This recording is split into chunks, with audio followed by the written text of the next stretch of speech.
नमस्कार, मी अण्णा ठाकरे, अग्रणी जिल्हा प्रबंधक, भंडारा जिल्हा, बँक ऑफ इंडिया. पुण्यश्लोक अहिल्याबाई होलकर कर्जमुक्ती योजना CAHSKY 2026. महाराष्ट्र शासनाने शेतकऱ्याकरता 2 लाखापर्यंतची कर्जमाफीची घोषणा केलेली आहे. या कर्जमाफी योजनेमध्ये शासनाच्या नियमावलीनुसार जे खातेदार, जे शेतकरी ज्यांनी 1/4/2019 पासून तर 31 मार्च 2025 पर्यंत कर्ज उचललेले आहे आणि ज्यांचे कर्ज 30 सप्टेंबर 2025 पर्यंत थकबाकीत आहे, त्यांना या योजनेचा लाभ ₹2 लाख च्या माध्यमातून मिळणार आहे. 2 लाख रुपयाची याची लिमिट आहे कर्जमाफीची.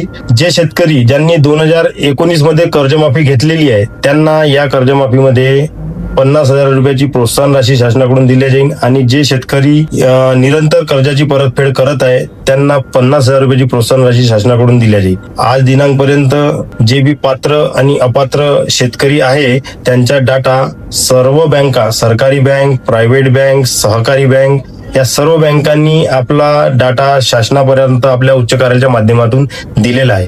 धन्यवाद.